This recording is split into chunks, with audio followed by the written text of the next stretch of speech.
আচ্ছা বাবা, সবাই একটু এদিকে তাকাও না। এখানে আমরা যে টপিকটা স্টার্ট করতেছি সেটা বললাম ইট বা ব্লক দিয়ে কাজ সংক্রান্ত ম্যাথ। আমি একটু বলি এই টাইপের ম্যাথগুলিতে আসলে আমরা কি করি। সেটা হচ্ছে একটা ইটকে আমরা উঠাই, বুঝছো না বাবা? একটা ইটের উপর আরেকটা ইট উঠাই বা আরেকটা ইট উঠাই, তো আমাকে জিজ্ঞেস করে যে মোট কি পরিমাণ কাজ হয়, এরকম টাইপের ম্যাথ। অথবা ইটকে এক্স অক্ষ বরাবর যদি মুভ করি তখন কি টাইপের কাজ হয়, এটাই। তো দেখো না, আমি তোমারে কি বলছি, কোনো বস্তুকে সরানো মানে তার ভর কেন্দ্রকে সরানো। এটা এদিকে থাকো না বাবা, সবাই দিকে। মনে করো এখানে একটা ইট আছে, এই ইটটার ভর কেন্দ্র হচ্ছে এই জায়গায়, ভর কেন্দ্র ঠিক মাঝখানে, তাই না বাবা? আমরা জানি যে সুষম বস্তুর ভর কেন্দ্র কোথায় থাকে, মধ্যবিন্দুতে থাকে বা মাঝখানে থাকে। একটু মনোযোগ দিয়ে শোনো বাবা, তুমি যদি এই ইটটাকে মুভ করাও তাহলে তুমি কাজ করলা না? শোনো আমার কথাটা একটু শোনো, মনোযোগ দিয়ে শোনো। ইটটাকে মনে করো উপরে উঠাইলা, উপরে উঠাইলা, তাহলে তুমি কাজ করলা।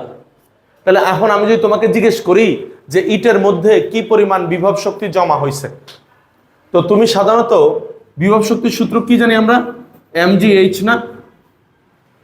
mgh না বাবা? তো এখানে এই এইচটা কি হবে জানো? এই এইচটা হবে ভর কেন্দ্রটা কতটুকু সরলো। কথা বুঝতে পারি না? মনে করো বস্তুটা এই জায়গায় ছিল, এখন বস্তুটাকে আমি এই জায়গায় নিয়ে আসছি, তাহলে ভর কেন্দ্র মুভ করছে না বাবা? বস্তুর ভর কেন্দ্র এখান থেকে এখানে আসছে, তাহলে বস্তুর ভর কেন্দ্র কতটুকু সরলো এটাই মূলত হচ্ছে গিয়ে মানে এটার উপরে ডিপেন্ড করবে কাজ কি পরিমাণ হয়েছে।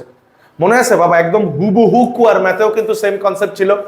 কুয়ার ম্যাথেও কি আমরা ভর কেন্দ্র বের করতাম না, গড় উচ্চতা? বাবা এবার এটা আমার কথা শোন, কিন্তু একটা ইটকে যদি তুই এক্স অক্ষ বরাবর মুভ করাস, দেখ না বাবা, এই ইটটাকে যদি ডানে বায়ে মুভ করাস তাহলে কি তার ভর কেন্দ্র কোনো সরে? ডানে বায়ে সরাইলে কিন্তু ভর কেন্দ্র সরে না। ভর কেন্দ্র মাটি থেকে কতটুকু উপরে ছিল? এই যে মাটি থেকে মনে করো এতটুকু উপরে আছে, ডানে বায়ে সরাইলে মাটি থেকে এতটুকু উপরেই থাকে। কথা কি আমি বুঝতে পারছি? কথা বুঝো নাই? তার মানে এক্স অক্ষ বরাবর যদি তুমি একটা ইটকে মুভ করাও তাহলে তোমার কোনো কাজ হচ্ছে না। কথা বুঝতে পারছি? হ্যাঁ বাবা? ও আচ্ছা আচ্ছা বাবা, বাবা আমি বুঝছি, তোমার কথাটা বুঝছি। ও বলতে তুমি বলতে পারো স্যার ওই যে আমরা তো দেয়াল ঠেলতেছি, কাজ তো হচ্ছে। কথা বুঝে নাই? বিষয়টা অনেকটা ওই রকমই। মনোযোগ দিয়ে শোনো, বলতেছি আমরা দেয়াল ঠেলি, দেয়াল ঠেলতেছি, মনে করো আমরা সবাই মিলে দেয়াল ঠেলতেছি, তাহলে আমাদের হিসাবে ওরে আমার শরীর থেকে তো শক্তি ক্ষয় হইলো বা আমি কত পরিশ্রম করলাম, হিসাবে কাজ হয়েছে না? আসলে কি কোনো কাজ হয়েছে? শোনো না বাবা, আমি একটু বলি, এখানে এক্স অক্ষ বরাবর বস্তুর স্মরণ হইতেছে, ওই হিসাবে বস্তুর কাজ হইতেছে, এটা আমি মানি। কিন্তু আমরা কিন্তু এখানে শুরুতে আমি বলে দিছি, এখানে বস্তুর কাজ করা হওয়া মানে বস্তুর ভর কেন্দ্রের মুভমেন্ট বুঝানো। ভর কেন্দ্র ওয়াই অক্ষ বরাবর কতটুকু মুভ করলো, কথা আমি বুঝতে পারি না। কথা বুঝছো না? তাহলে এবার আমি যে ম্যাথটা করাবো দেখো, এই ম্যাথে করি কি একটা ইটের উপরে আরেকটা ইট রাখি, এরকম রাখার পরে তোমাকে জিজ্ঞেস করবো কি পরিমাণ কাজ হয় বা এই টাইপের ম্যাথ। চলো ম্যাথটা স্টার্ট করি। দেখো ম্যাথে কি বলছি, ম্যাথে বলা হয়েছে বাবা, সবাই একটু প্রশ্নের দিকে মনোযোগ দাও।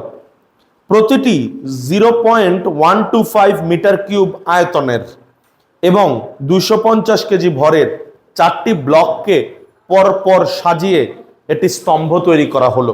আমি কি করছি, আমার যে ইটটা ছিল সেই ইটের আয়তন কত বাবা?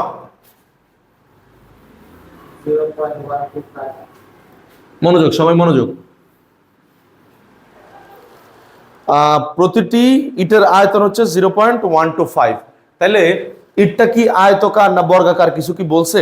এরকম কিছুই বলে নাই। আমরা সাধারণত জানি ইট আয়তকার হয়ে থাকে, তাই না বাবা?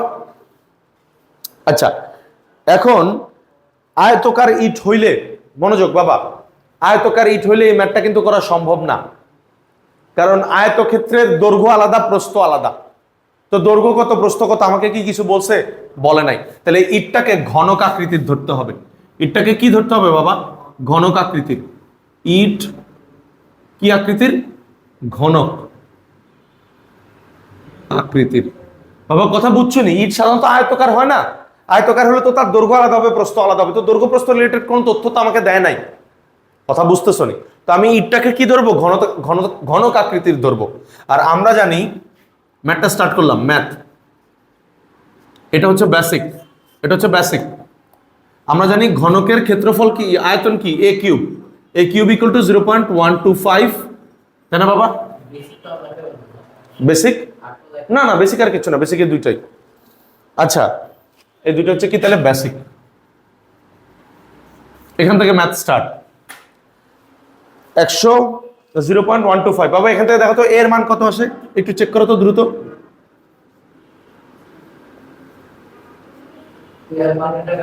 ক্যালকুলেটরটা কই তোর? কত আসে? হাফ মানে 0.5, 0.5 মিটার। তার মানে ইটের দৈর্ঘ্য 0.5 মিটার।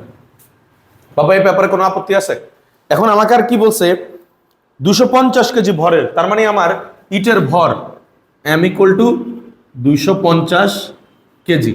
আরেকটা তথ্য দেওয়া আছে, সেটা হচ্ছে 4টি ইটকে পরস্পর সাজিয়ে স্তম্ভ তৈরি করা হলো। 4টি ইটকে কি করছি, একটার উপর একটা করে স্তম্ভ তৈরি করছি, একটার উপর একটা দাঁড়া করাইয়া স্তম্ভ তৈরি করছি। আমার প্রথম প্রশ্ন, মনোযোগ, প্রশ্নটা দেখো। উদ্দীপকে বর্ণিত স্তম্ভের উপর হতে কোনো একটি বস্তুকে ফেলে দিলে ভূমি হতে কত উচ্চতায় এর গতিশক্তি বিভব শক্তির দ্বিগুণ হবে? বাইরে ভাই সেই ম্যাথ। ক্ষেত্রফল তো দরকার নেই, এটা তো আয়তন। ক্ষেত্রফল না, এক বাহুর দৈর্ঘ্য বের করছি, এটা তো আয়তন দেওয়া আছে, এখান থেকে এক বাহুর দৈর্ঘ্য বের করছি। প্রশ্ন পড়ছস? প্রশ্ন হচ্ছে 4টা ইটকে একটার উপর একটা রাখছে, তার মানে কিরকম, একটা ইট, 2টা ইট, 3টা ইট, 4টা ইট। তাহলে একটা ইট হচ্ছে 0.5, তো 4টা ইট কত? 2 মিটার, তাই না বাবা? তাহলে পুরা হাইটটা কত মিটার? 2 মিটার। কথা বুঝছো কিনা? এখন আমাকে কি বলা হয়েছে বাবা, বলছে উদ্দীপকে বর্ণিত স্তম্ভের উপর থেকে কোন একটি বস্তুকে ফেলে দিলে, তার মানে এখান থেকে আমি কোন একটা বস্তুকে ফেলে দিব, এখান থেকে আমি কোন একটা বস্তুকে যদি ফেলে দেই, ফেলে দিলে ভূমি হতে কত উচ্চতায়, তার মানে ভূমি হতে কত উচ্চতায়, মানে মাটির নিচ থেকে কত উচ্চতায় গতিশক্তি বিভব শক্তির দ্বিগুণ হবে। গতিশক্তি বিভব শক্তির দ্বিগুণ হবে। বাবা এটা তো খুব ইজি ম্যাথ, খুবই ইজি ম্যাথ, 9 10 এর ম্যাথই এটা। করে ফেল, দ্রুত করে ফেল। আমি ধরি ভূমি থেকে এই উচ্চতায় গতিশক্তি বিভব শক্তির দ্বিগুণ হবে, দ্রুত করো।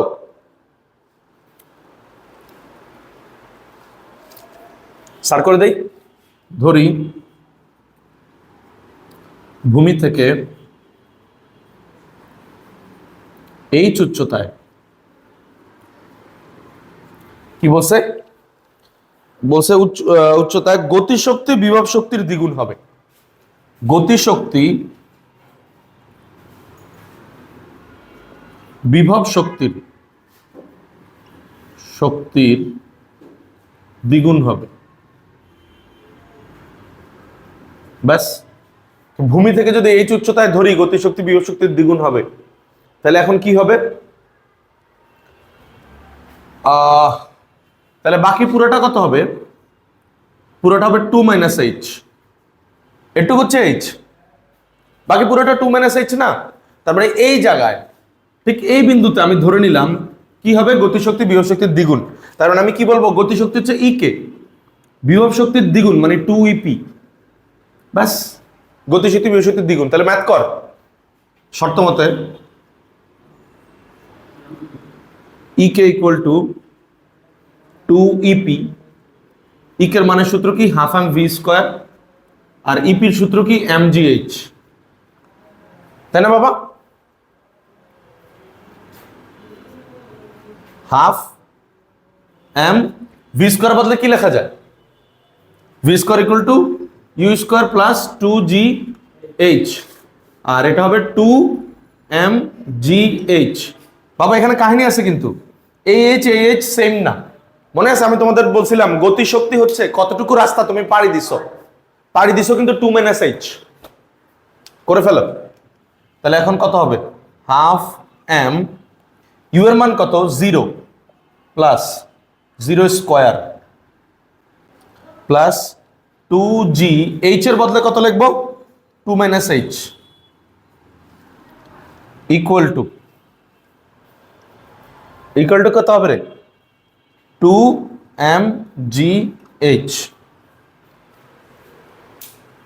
এবার হাফ, ওই পাশ থেকে mm কাটে দিই, এখানে থাকে হাফ, ইন্টু জিরো তো বাদ, 2g 2 মাইনাস h, এই টু কাটা, ইকুয়াল টু 2gh, ও জিও জিও তো কাটা, জি জি কাটা, তাহলে এখানে থাকে 2 মাইনাস h, আর এখানে কি থাকবে 2h, 2h।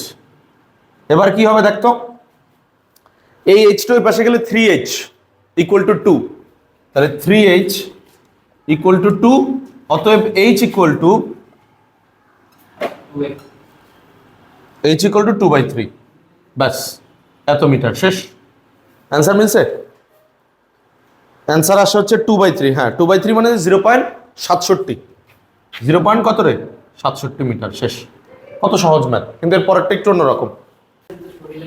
এদিকে এদিকে মনোযোগ, বলছে স্তম্ভটিকে আনুভূমিকের সাথে 30 ডিগ্রি কোণে রাখলে, বাবা এই ম্যাথটা কিন্তু অস্থির।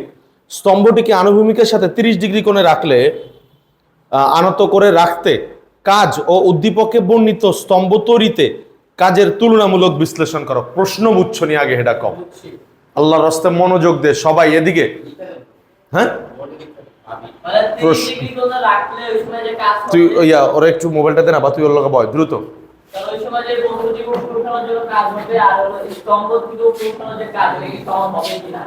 ভেরি গুড, আমি তোরা উঙ্গা উঙ্গা কইতাম, আজকে থেকে আরো বেশি কম না, কথা ঠিক না, ঠিক কইছে আসলে। আমি বলি এখানে দুইটা কাজের তুলনা করতে বলছে, এদিকে তাকা। একটা হচ্ছে একটা ইটের যদি আরেকটা ইটের উপরে রাখোস, এদিকে তাকা বাবা, একটা ইটের যদি আরেকটা ইটের উপরে উঠাস, তখন তোর একটা কাজ করতে হবে। আবার ওই সবগুলি ইট মিলা যে হাইট তৈরি হবে, ওই হাইটটা যদি 30 ডিগ্রি কোণে হেলায়া দেস, 30 ডিগ্রি কোণে হেলায়া দেস, তখন তোর যে কাজ হবে, দুইটা কাজ সমান কিনা, কথাটা বুঝিস। সাজিদ মনোযোগ দিয়ে, এখানে প্যাচ আছে। ঘ 4 নম্বর, গ করে ফেলাইছি। 4 নম্বর বলছে উদ্দীপকে আনুভূমিকের সাথে 30 ডিগ্রি কোণে আনত করে রাখতে কাজ এবং উদ্দীপকে বর্ণিত স্তম্ভ তৈরিতে কাজ। মানে আগে স্তম্ভ তৈরি করব, স্তম্ভ কেমনে তৈরি করব, একটা ইটের উপর একটা ইট উঠাবো, উঠায় স্তম্ভ তৈরি করব, তখন কত কাজ হয় সেটা বের করতে হবে। আবার ওই পুরো স্তম্ভটাকে 30 ডিগ্রি করে হেলাইতে কি পরিমাণ কাজ হবে সেটা বের করতে বসে। তাহলে এক কাজ কর, আগে টপিকের টাইটেল দে, লেখ স্তম্ভ তৈরিতে কৃত কাজ। স্তম্ভ তৈরিতে কৃত কাজ। বাবা এখানে প্যাচ আছে, প্লিজ মনোযোগ দাও, খুবই গুরুত্বপূর্ণ কথা।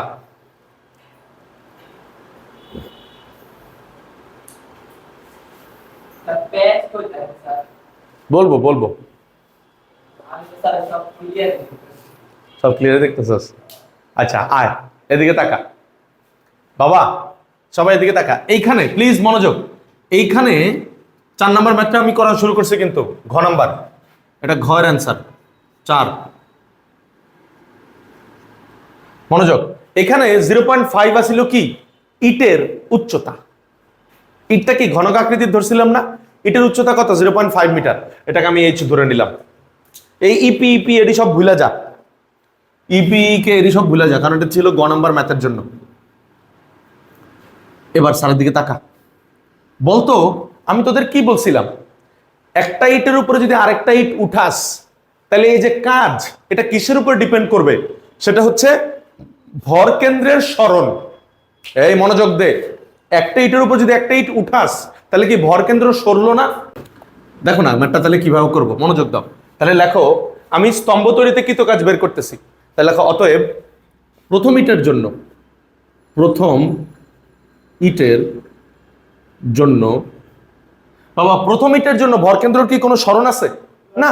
প্রথম ইটের জন্য, এই যে প্রথম ইট কোথায় ছিল, প্রথম ইট এখানে ছিল, ভর কেন্দ্র এই জায়গায় আছে, h = 0। Thank you so much. তাহলে প্রথম ইটের জন্য ভর কেন্দ্রের সরণ, ভর কেন্দ্রের সরণ h = 0 ধরলাম। প্রথম ইটের জন্য ভর কেন্দ্রের সরণ কত, h = 0। এবার দ্বিতীয় ইটের জন্য, মানে যখন তুমি এই প্রথম ইটের উপরে দ্বিতীয় ইটটা রাখছো, বুঝতেছো নি? তাহলে লেখো, সাজিদ লিখে ফেলো দ্রুত, দ্বিতীয় ইটের জন্য ভর কেন্দ্রের সরণ। দেখো দ্বিতীয় ইট হলে ভর কেন্দ্র কোথায় ছিল, চিত্রটা এখানে আবার আঁকি। প্রথম ইট যখন ফার্স্ট ইট, এই যে ফার্স্ট ইট, তখন ভর কেন্দ্র ছিল এই জায়গায়। সেকেন্ড ইট রাখলাম, প্রথম ইটের ভর কেন্দ্র কোন জায়গায় বাবা, প্রথম ইটের ভর কেন্দ্র এই জায়গায়। দ্বিতীয় ইটের ভর কেন্দ্র কোন জায়গায়, দ্বিতীয় ইট, দ্বিতীয় ইটের ভর কেন্দ্র কিন্তু এই জায়গায়, তাহলে ভর কেন্দ্র সরলো এইখান থেকে এতটুকু। পুরা মিলাইয়া একটা হচ্ছে ভর কেন্দ্র, কথা বুঝিস? পুরা মিলাইয়া ভর কেন্দ্র হয়তো এখানে, কিন্তু তুই তো সেকেন্ড ইটটাকে উঠাচ্ছস বাবা। এটা হচ্ছে মনে করো প্রথম ইট, প্রথম ইটের, হ্যাঁ শোনো না বাবা, প্রথম ইটের ভর কেন্দ্র কোথায়? এখানে ছিল। তাহলে প্রথম ইটের জন্য ভর কেন্দ্র কি মুভ করছে? না, প্রথম ইট তো যেখানে ছিল সেখানেই ফালা রাখছে আমি প্রথম ইটরে। দ্বিতীয় ইটরে না প্রথম ইটের উপরে উঠাইছি। তাহলে প্রথম ইটের জন্য ভর কেন্দ্র কোনো মুভ করে নাই, এজন্য প্রথম ইটের জন্য ভর কেন্দ্রের সরণ h1 = 0। কিন্তু দ্বিতীয় ইটের ভর কেন্দ্র কিন্তু মুভ করছে। দেখো না, এই সেকেন্ড ইটটাকে যদি তুমি এই জায়গায় আনো, ফার্স্ট ইটের ভর কেন্দ্র এই জায়গায় ছিল, সেকেন্ড ইটের ভর কেন্দ্র কিন্তু এই জায়গায়। শোনো না, সেকেন্ড ইটের ভর কেন্দ্র কিন্তু এই জায়গায়, তাহলে ভর কেন্দ্র আলটিমেটলি মুভ করলো কতটুকু? মুভ করলো কিন্তু এইখান থেকে এতটুকু। তাহলে এটুক হবে 0.5 এর অর্ধেক, আবার এটুক হবে 0.5 এর অর্ধেক, আলটিমেটলি পুরোটা মিলে 0.5 না? কথা বুঝছো না? বললাম আর কি, বললাম বিস্তারিত যে এটুক হচ্ছে 0.5 এর অর্ধেক, এটুক হচ্ছে 0.5 এর অর্ধেক, তো পুরোটা মিলে 0.5। তার মানে h, এই যে আমি h ধরছিলাম, 0.5 কে h ধরছিলাম, তাহলে আমি h2 = h লিখলাম। সব কয়টা মিলা 1 মিটার, মানে 2 মিটারে ডিভাইডেড বাই 2 দ্বারা করে দিলে না না না না, তাহলে হবে পুরা বস্তুর, দেখছো ও কি বলছে আমারে? ও বলছে যে পুরোটা 2 মিটার, 2 মিটারে আপনি অর্ধেক করে দেন, তাহলে মাঝখানে ভর কেন্দ্র এসে পড়বে। আরে বাবা, ওটা হচ্ছে পুরা ব্লক যখন তৈরি হবে তখন ব্লকের ভর কেন্দ্র কোথায়? কিন্তু আমি তো এখানে ব্লকগুলোকে উঠাচ্ছি, একটা একটা করে উঠাচ্ছি, একটা একটা করে উঠাইলে ভর কেন্দ্রগুলি মুভ করতেছে, ওই মুভের জন্য আমার কাজ তৈরি হবে। প্যাঁচটা ধরতে পারছোস? একটা কথা বলি স্বপ্নিল, এই যে পুরা এই যে ইট দুইটা বা ব্লক দুইটা, এই ব্লক দুইটার ভর কেন্দ্র কোন জায়গায়? এই বিন্দুতে। এই ব্লক দুইটার ভর কেন্দ্র কোন জায়গায়? এই বিন্দুতে। কিন্তু আমি যখন সেকেন্ড ইটটাকে উঠাইলাম তখন ভর কেন্দ্র কিন্তু এই জায়গায় ছিল সেকেন্ড ইটের, তাহলে ভর কেন্দ্র মুভ করছে এতটুকু। কিন্তু দুইটা যখন মিলে গেছে, দুইটা ইট যখন মিলে গেছে, মিলে গিয়ে তখন তাদের ভর কেন্দ্র তৈরি হয়েছে এই জায়গায়। কথা বুঝছো? মানে আমি মিলিত ভর কেন্দ্র তো চাই নাই তোমার কাছে, আমি চাইছি তুমি ভর কেন্দ্রকে সরাইছো কতটুকু। ভর কেন্দ্র ছিল প্রথম ইটের জন্য এই জায়গায়, সেকেন্ড ইটের ভর কেন্দ্র এই জায়গায়, তাহলে ভর কেন্দ্র সরছে এখান থেকে এই পর্যন্ত। ক্লিয়ার নেই বাবা? এবার যদি থার্ড ইটরে আনোস, এটার উপরে যদি আরেকটা তৃতীয় ইট উঠে, এটা হচ্ছে সেকেন্ড ইট, এটা থার্ড ইট। ইট না, বইয়ে মনে হয়, গাইডে মনে হয় ব্লক বলছে নাকি? হ্যাঁ, আচ্ছা, তাহলে এবার তৃতীয় ইটের বা ব্লকের ভর কেন্দ্র কিন্তু এই জায়গায়। হ্যাঁ, আলাদা আলাদা ভাবে একটা একটা করে ইট উঠাচ্ছ, কিন্তু তুমি একটা একটা করে ইট উঠাচ্ছ। তাহলে এবার এখানে আবার ভর কেন্দ্র কত সরলো? এখানেও কিন্তু একটা h, তাহলে এখান থেকে ভর কেন্দ্র কিন্তু এখন এখানে চলে আসছে, তাহলে 2h।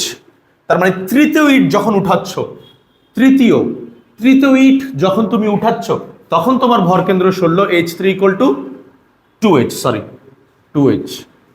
তৃতীয় ইট যখন উঠাইছো তখন তোমার ভর কেন্দ্র সরছে 2h। এবার চতুর্থ ইটটাকে যখন উঠাইলাম, ফোর্থ, তখন আবার h পরিমাণ সরলো। তার মানে আলটিমেটলি ভর কেন্দ্র সরলো কতটুকু? ভর কেন্দ্র ছিল এখানে শুরুতে, তাহলে ভর কেন্দ্র সরে আসছে এখানে, তাহলে ভর কেন্দ্র সরলো হচ্ছে 3h। চতুর্থ বা ফোর্থ এটার জন্য সরলো কত? h4 = 3h। তাহলে এখন এটার জন্য একটা কাজ হবে, এটার জন্য একটা কাজ হবে, এটার জন্য একটা কাজ হবে, এটার জন্য একটা কাজ হবে না বাবা? কথা বুঝতেছো নি বাবা? কারণ তুমি তো একটা একটা করে ইট উঠাইছো। তাহলে আমার কাজ হবে মোট কত? W = হবে W1 + W2 + W3 + W4। বাবা W = কি জানি? mgh1 mgh2। একটু বাবা দাঁড়া, অ্যান্সার হচ্ছে গিয়ে 7350, mgh2 mgh3 mgh4। এখান থেকে আমি যে কাজটা করতে পারি, mgটা কমন নিতে পারি, তাহলে h1 h2 h3 h4। দেখতো সাজিদ, যোগ করলে পুরো ফাইনাল অ্যান্সার কত আসে? 7350 আসছে। ডান, তাহলে অ্যান্সার হচ্ছে 7350 জুল। ম্যাথ শেষ। হ্যাঁ, কিসের মান? এম এর মান হচ্ছে 250 কেজি, জি এর মান 9.8, h1 এর মান 0, h2 এর মান 2h, সরি 2h না h। হ্যাঁ হ্যাঁ হ্যাঁ, মোট এখানে 6h আসে নাকি? 6 এর সাথে 250 × 9.8, ব্যাস শেষ। হ্যাঁ, বুঝতে পারছি। আচ্ছা, ডান, এতটুকু। স্বপ্নিল মনোযোগ দে, এর পরের ম্যাটটা কিন্তু অন্যরকম, এদিকে তাকা সবাই। তাহলে এটুক কি বুঝছস ভর কেন্দ্র তোর কেমনে মুভ করছে? একটা একটা করে ইট উঠানোর কারণে কিন্তু এই ঘটনাটা ঘটছে। কিন্তু দেখ বাবা, পরের ম্যাটটা কিন্তু অন্যরকম। বাবা পরের ম্যাটটা সত্যি অন্যরকম, মনোযোগ দে। পরের ম্যাটটা আসলে মাথা কাটানোর মতো ম্যাথ, মনোযোগ দে। হ্যাঁ, পরের পার্টটা, সরি পরের ম্যাথ না, পরের পার্টটা। পরের পার্টে বলা হয়েছে আনুভূমিকের সাথে 30 ডিগ্রি কোণে আনত রাখলে। বাবা আনুভূমিক কোনটা? আনুভূমিক হচ্ছে যে ভূমি, এই যে এটা হচ্ছে ভূমি। তাহলে এটার সাথে 30 ডিগ্রি কোণে আনত রাখতে রাখতে কাজ কত হবে? তার মানে এবার ইটটা সবগুলি মিলে কিন্তু একটা ব্লক তৈরি করছে, বা ওই সবগুলো মিলে কিন্তু একটা স্তম্ভ তৈরি করছে না? এবার এই স্তম্ভটাকে আমি আনুভূমিকের সাথে 30 ডিগ্রি কোণে হেলায় রাখবো। কথা বুঝছো নি? না না না, ধর পড়লো না, ধর পড়লো না। হ্যাঁ আচ্ছা, সীমান্তিক ঘর্ষণ বা কিছু একটা মিলা। মনে করো আমি এখানে আবার একটা ইয়া দিয়ে রাখছি, এই যে এরকম করে যদি ইট থাকে, এরকম করে থাকলে আমি এখানে মনে করো কিছু একটা দিয়ে ঠেলা দিয়ে রাখছি বা কিছু একটা। আচ্ছা বাদ দে না, এদিকে তাকা। তাহলে আমি কিন্তু 30 ডিগ্রি কোণে হেলায় রাখছি বাবা। 30 ডিগ্রি কোণে হেলাইলে কাজের মান কত সেটা জানতে চাইছে। বলতো ম্যাথটা কেমনে করবি? ওই যে জিএমজি এর ইয়া বাই করবে। কি আবার করবি? আরে কি বলে, অক্ষাংশ বের করবে। একটা কথা বলি বাবা, তুই কি জানোস এই বস্তু হেলাইলে যে বস্তুর ভর কেন্দ্র মুভ করবে? কেমনে দেখাই? এদিকে তাকাবি। মনে করে পুরা ব্লকটার ভর কেন্দ্র এই জায়গায়। হ্যাঁ হ্যাঁ হ্যাঁ, শোন না, পুরা বস্তুর ভর কেন্দ্র মনে করে এই জায়গায় একদম মাঝখানে। এই যে পুরা বস্তুর ভর কেন্দ্র একদম মধ্যবিন্দুতে। তুই যদি এটা হেলাস, মনে কর ভর কেন্দ্র, কথার কথা আমি ধরলাম, আন্দা ধরলাম ভর কেন্দ্র এই জায়গায় আসছে, তাহলে দেখতো ভর কেন্দ্র কিন্তু মুভ করছে। দেখছো মুভ করছে এতটুকু। এটাই হচ্ছে এবার তোর পরিবর্তন, এটাই হচ্ছে তোর এইচ। সাজিদ কথা বুঝছস? এটা কেমনে বাই করব? এই সেটাই এখন বাইর করে দিচ্ছি তো বাবা। আগে বল কথার প্যাচটা বুঝছস? তোর যখন বস্তুটা এরকম ছিল তখন ভরকেন্দ্র ঠিক মাঝখানে ছিল, কিন্তু যখন হেলে যাচ্ছে তখন ভরকেন্দ্র কিন্তু একটু নিচে নেমে আসতেছে। বা মুদ্রা কথা, ভরকেন্দ্রের পরিবর্তন হচ্ছে, ওই পরিবর্তনটাই কিন্তু তুই এইচ হিসাবে ব্যবহার করবি। তো চল ম্যাথটা করি। তার প্রথমে দেখা মনে হলো অনেক simple। হ্যাঁ বাবা, এটা লেখছো স্তম্ভ তৈরিতে কৃত কাজ। এবার লেখ স্তম্ভটি মানে 30 ডিগ্রি কোণে হেলালে কৃত কাজ। টাইটেল দে, স্তম্ভটি 30 ডিগ্রি কোণে হেলালে কৃত কাজ। বাবা দ্রুত লেখ না, স্তম্ভটি 30 ডিগ্রি কোণে হেলালে কৃত কাজ। এই যে এটা মনে করো 4টা ব্লক মিলা স্তম্ভ তৈরি হয়েছিল, 4টা ব্লক মিলা। তাহলে ধরলাম তার ভরকেন্দ্র ঠিক মাঝখানে। এবার এটা যদি 30 ডিগ্রি কোণে তুমি হেলায় দাও, 30 ডিগ্রি কোণে মনে করো আমি হেলায় দিলাম, এই যে এরকম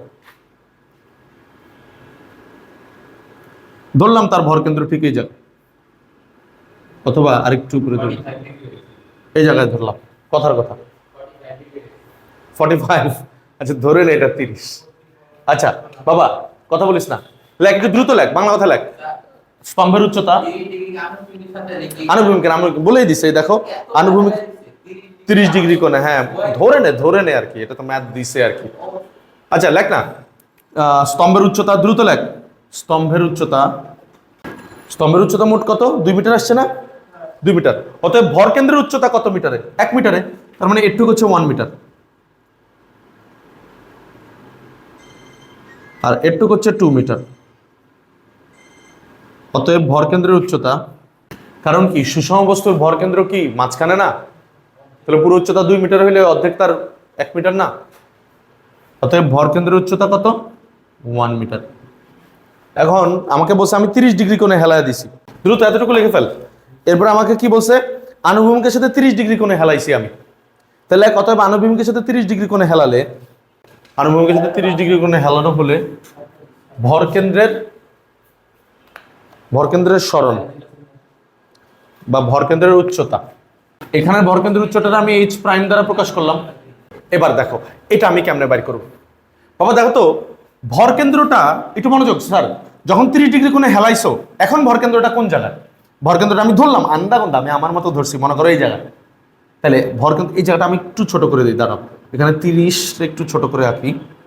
এই যে এটা হচ্ছে মনে করো 30 ডিগ্রি, কথা বুঝিও। তাহলে ভরকেন্দ্রের উচ্চতা কত? ভরকেন্দ্রের উচ্চতা এখন এতটুকু না বাবা, কথা বুঝোস নাই। ভরকেন্দ্রটা আমি এই জায়গায় ধরছিলাম আর কি, যে এই জায়গায় ধরছিলাম নতুন ভরকেন্দ্র। তাহলে এটা হচ্ছে আমার এখন ভরকেন্দ্রের উচ্চতা। আগে ভরকেন্দ্র এতটুকু ছিল, এখন ভরকেন্দ্র এতটুকু। আগের ভরকেন্দ্র ছিল এই যে এখানে, যখন বস্তুটা খাড়া ছিল, কিন্তু 30 ডিগ্রি কোণে যখন হেলায় দিছি, এখন ভরকেন্দ্র হলো এতটুকু। কারণ ভরকেন্দ্র আমরা কিভাবে মাপবো? ভরকেন্দ্র হচ্ছে ভূমি থেকে ওই বিন্দুর দূরত্ব, তাই না? এই যে ভূমি থেকে ভরকেন্দ্র, নতুন ভরকেন্দ্র কিন্তু এখানে, তাহলে ভূমি থেকে ভরকেন্দ্রের দূরত্ব হচ্ছে এটা। বলতো বাবা, আমরা এটা এই রেখাটাকে কিভাবে বের করতে পারি? কোনটা? এই যে এই রেখাটাকে কিভাবে বের করতে পারি? তাহলে দেখো তো, এটা 1 মিটার ছিল, এটা কত? এটাও কিন্তু 1 মিটার, এই যে এটাও কিন্তু 1 মিটার, এই যে এটা, তো এবার কি হবে? হ্যাঁ এবার বুঝতে পারতেছো তো? এটাও কিন্তু 1 মিটারই তো, এই যে 1 মিটার। এই 1 মিটারের এই যে এটা কত? এটা হচ্ছে 30 ডিগ্রি, এই যে এটা 30 ডিগ্রি না? তাহলে এই বরাবর উপাংশ হচ্ছে কজ, না খাড়া না একটু খাড়া, তাহলে এই বরাবর উপাংশ হচ্ছে সাইন। ওই সাইন আর এই রেখাটাকে সমান্তরাল, তার মানে এইটা হবে 1 সাইন কত হবে? 30 ডিগ্রি। বুঝো নাই তোমরা? বুঝো নাই বাবা? আমি আরেকবার একটু বলি। দেখো না, বস্তু এরকম লম্বা ছিল, বস্তুর ভরকেন্দ্র কোথায়? মাঝখানে 1 মিটারে। আমি যখন হেলায় দিছি তখন এই যে এখানে এখনো সুষম বস্তু, সুষম বস্তুই তো আছে, ভর কিন্তু মাঝখানেই থাকবে, ভরকেন্দ্র কিন্তু মাঝখানেই থাকবে, কিন্তু ভরকেন্দ্রটা ভূমি থেকে মুভ করবে। এখানে ভূমি থেকে যেরকম ছিল, এখানে এই হাইটটা ভূমি থেকে সেটা না, কিন্তু এইটা 1 মিটার, এই যে এই রেখাটা 1 মিটার। একটু একটু বাবা একটু দাঁড়া না, যেমন আমি তোর বলি, এই যে এই বস্তুর ভরকেন্দ্র ঠিক মনে কর মাঝখানে, এটা যদি বাঁকায়ও দেশ এখনো ভরকেন্দ্র কিন্তু এই যে এইখান থেকে এই বিন্দুর দূরত্ব কিন্তু এখনো 1 মিটার, কিন্তু ভূমি থেকে তো আর 1 মিটার না। বুঝতেছো নি? এদিকে তাকাও সাজিদ, এই বিন্দু থেকে এই বিন্দুর দূরত্ব ঠিকই 1 মিটার, কিন্তু আমি তো মাপবো হচ্ছে ভরকেন্দ্র, মাপবো তো ভূমি থেকে, তো ভূমি থেকে দূরত্বটা হচ্ছে এখান থেকে এই পর্যন্ত। আর আমরা জানি এই যে এই রেখাটা মনে করো এই যে 1 মিটার, এই যে এই চিত্রটাকে আমি এই জায়গায় আঁকতেছি, এই রেখাটা 1 মিটার, আমার দরকার এই যে এই হাইটটা দরকার, আর এই একটু দ্বারা এই হাইটটা সমান্তরাল, তার মানে এই পাশে হবে সাইন 30, 1 সাইন 30, একটু বাবা একটু 1 সাইন 30, তার মানে এটা 1 সাইন 30 হবে, 1 সাইন 30। এই যে মানে একটু এইচ মানে কি? তুমি এটার কথা বলতেছো? হ্যাঁ জানি না তো, দাঁড়াও দেখি। দেখো 1 সাইন 30 করলে কত? সাইন 30 এর মান কত? হাফ না? 0.5, 0.5 2 আসে কেমন আবার? এটা 0.5 আসবে, সাইন 30 এর মান হাফ। এখানে sin 30 = 90 কিন্তু দেবতা। হ্যাঁ ওটা দেওয়া হবে না, ওখানে আবার একটা সমস্যা আছে, ভূমির মান তো জানোস না। না একটু দাঁড়া, কোণের বিপরীতে এটা লম্ব, হ্যাঁ হ্যাঁ কর, ওইভাবে করে দেখ কত আসে, ওইভাবে কত আসে? একই তো আসার কথাই তো মনে হয়, একই আসছে না? হ্যাঁ হবে, ওইভাবে হবে। বুংমাং কথা কম। এদিকে তাকা, এটা হচ্ছে 1 মিটার বাবা, এটা 1 মিটার, এটাতে আমি বের করতে চাই, এটা হচ্ছে আমার ভূমি, এটুকু হচ্ছে আমার 30, তো আমি লম্ব বাই অতিভুজ ইউজ করব, বা অতিভুজ বাই লম্ব ইউজ করবো, যা ইচ্ছা তা করতে পারো, কইরা আমি অ্যান্সার বের করলাম। কত আসে? 0.5। তার মানে বাবা আমার ভরকেন্দ্র 16 কতটুকু? আগে ভরকেন্দ্র ছিল 1 মিটার, বর্তমানে ভরকেন্দ্র আছে মাটি থেকে 0.5 মিটার। ভরকেন্দ্র মাটি থেকে মাপতেছি, কিন্তু আগে ছিল 1 মিটার, বর্তমানে আছে 0.5 মিটার, তার মানে ভরকেন্দ্র সরছে হচ্ছে 0.5 মিটার। অতএব আনুভূমিকের সাথে 30 ডিগ্রি কোণে হেলালে ভরকেন্দ্রের উচ্চতা h = হয় 0.5 মিটার। এই যে এটা h প্রাইম, এটাই হচ্ছে ইকুয়াল টু h প্রাইম। বুঝো নাই বাবা? অতএব ভরকেন্দ্র সরল, অতএব ভরকেন্দ্রের সরণ, প্রশ্ন হচ্ছে কাজ ভরকেন্দ্রের সরণের সূত্র কি? সরণের সূত্র কেন? সরণ হচ্ছে জাস্ট দুটো বিয়োগ করব। আগে ভরকেন্দ্র ছিল কত? 1 মিটার দূরত্বে, বর্তমানে ভরকেন্দ্র আছে 0.5 মিটার দূরত্বে, একটু দ্বারা বর্তমানে আছে 0.5 মিটার দূরত্বে, তার মানে ভরকেন্দ্র সরল হচ্ছে আসলে 0.5 মিটার। তাহলে ভরকেন্দ্র যদি সরে তাহলে কৃত কাজ কত হবে? অতএব 30 ডিগ্রি কোণে হেলালে কৃত কাজ, কৃত কাজ কত হবে? W = mgh। বাবা একটু খারাপ, m এর মান কত হবে? m এর মান কিন্তু এবার 250 হবে না, কারণ পুরোটা মিলে একটা ব্লক হয়ে গেছে, তো 250 × 4, 250 × 4 × 9.8। আর h মানে কি? h মানে হচ্ছে ভরকেন্দ্র কতটুকু সরলো, ভরকেন্দ্র সরলো কিন্তু 0.5 × 0.5। দেখো বাবা অ্যান্সার কত আসে?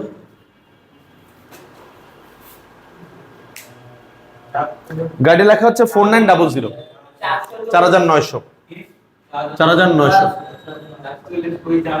না থাক, বলছে একটু বলছে আঙ্গা মুঙ্গা এরকম করস, থাক বলছে থাক। চার তো কি বলছে? হ্যাঁ 4 তো ঠিকই বলছে, এটা তো সত্য কথা।